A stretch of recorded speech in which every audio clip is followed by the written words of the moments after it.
اللہ رب العزت کن سے محبت کرتا ہے؟ اللہ ان سے محبت کرتا ہے جو اللہ کے نبی علیہ الصلوۃ والسلام کے نقش قدم پہ چلیں، جو آپ کی سنت کو اپنائیں، جو آپ کی شریعت کو گلے لگائیں، جو عقیدے کے معاملے میں، نماز کے معاملے میں، روزوں کے معاملے میں، حج کے معاملے میں نبی علیہ الصلوۃ والسلام کے مطابق ہر عبادت کی ادائیگی کی کوشش کریں۔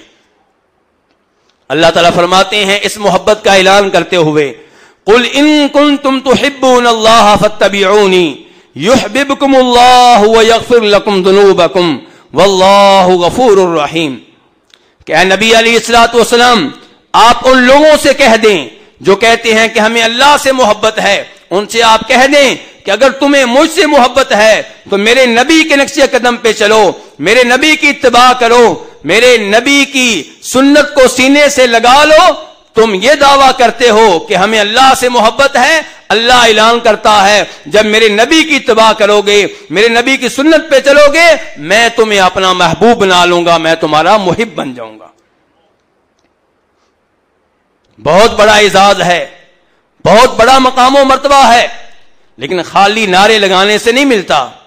نبی علیہ الصلوۃ والسلام کی سنت پہ صحیح معنوں میں عمل کرنا ہوگا، تب جا کر یہ رتبہ ملتا ہے، تب جا کر یہ مقام ملتا ہے۔ نبی علیہ الصلوۃ والسلام کی سنت کو اپنانے میں خیر ہی خیر ہے، فائدے ہی فائدے ہیں۔ امام حاکم رحمہ اللہ روایت کرتے ہیں اپنی صحیح میں کہ نبی علیہ الصلوۃ والسلام نے ارشاد فرمایا تھا کہ ترکت فیکم ما ان تمسکتم بہ لن تضلوا بعدہ ابدا، کتاب اللہ و سنتی۔ لوگوں میں تم میں دو ایسی چیزیں چھوڑے جا رہا ہوں جن کو اگر تم نے مضبوطی سے تھام لیا تو تم کبھی بھی گمراہی کی راہ پہ نہیں چلو گے، ہمیشہ صراط مستقیم پہ چلو گے، جنت کی راہ پہ چلو گے، جہنم کی راہ سے بچ جاؤ گے۔ وہ کون سی دو چیزیں ہیں؟ فرمایا اللہ کی کتاب اور میری سنت۔ تو نبی علیہ الصلوۃ والسلام کی سنت اپنانے میں خیر ہی خیر ہے۔ آپ کی سنت کو اپنا لیا جائے تو انسان ہدایت کے راستے پہ گامزن ہو جاتا ہے۔ وَإِن تُطِيعُوهُ تَهْتَدُوا۔ اسی لیے جناب عمر فاروق رضی اللہ تعالی عنہ جب حجر اسود کے پاس آئے تھے کیا کہا تھا؟ کہا تھا واللہ انی لأعلم انک حجر لا تضر ولا تنفع۔ اللہ کی قسم اٹھا کے کہتا ہوں مجھے مکمل طور پہ یقین ہے کہ اے حجر اسود تو نفع و نقصان کا مالک نہیں ہے۔ پھر بوسہ کیوں؟ پھر ہاتھ کیوں لگایا جا رہا ہے اگر وہ نفع و نقصان کا مالک نہیں ہے؟ کہا کہ اگر میں نے نبی علیہ الصلوۃ والسلام کو اپنی آنکھوں سے تجھے بوسہ دیتے ہوئے دیکھا نہ ہوتا تو میں نے تجھے کبھی بھی بوسہ نہیں دینا تھا۔ بوسہ دینے کا مقصد یہ نہیں تھا کہ حجر اسود کو بوسہ دینے سے بیماریاں دور ہو جائیں گی، شفا مل جائے گی۔ حجر اسود کو رومال لگا کے چہرے پہ لگائیں گے تو چہرے کے دانے ختم ہو جائیں گے۔ نہیں نہیں، ایسا کوئی عقیدہ نہیں ہے۔ ایک ہی عقیدہ ہے کہ چونکہ اللہ کے رسول نے اس کو ہاتھ لگایا ہے، اس کو بوسہ دیا ہے، اس لیے ہاتھ لگاؤں گا، اس لیے بوسہ دوں گا۔ یہ ہے آپ کی اتباع، یہ ہے آپ کی سنت میں عمل کرنا۔ میرے بھائیوں، نبی علیہ الصلوۃ والسلام کی محبت، نبی علیہ الصلوۃ والسلام کے بعد اللہ تعالیٰ کی محبت کیسے ملتی ہے؟ اللہ کی محبت ملنے سے نبی علیہ السلام کی محبت تو ملنی ہے، لیکن اللہ کی محبت کیسے ملتی ہے؟ اللہ کی محبت تب ملے گی جب آپ اپنے مسلمان بھائیوں کے سامنے عاجزی کا مظاہرہ کریں، تواضع کا مظاہرہ کریں، مسلمانوں کے لیے آپ نرم ہوں، کافروں کے لیے آپ سخت ہوں، اللہ کی راہ میں جہاد کرنے والے ہوں، اور اللہ کی راہ میں کسی ملامت کرنے والے کی ملامت سے نہ ڈریں، تو آپ اللہ کی محبت پانے میں کامیاب ہو جائیں گے۔ آپ کی شلوار ٹخنوں سے اونچی رہتی ہے، کالج کے لڑکے آوازیں کستے ہیں، مذاق اڑاتے ہیں، محلے والے مذاق اڑاتے ہیں، آپ کہیں مجھے کوئی پرواہ نہیں ہے، رب راضی ہو جائے تمہاری کوئی حیثیت نہیں ہے، تمہیں میں یہ حیثیت نہیں دوں گا کہ تمہاری وجہ سے رب کو ناراض کر دوں۔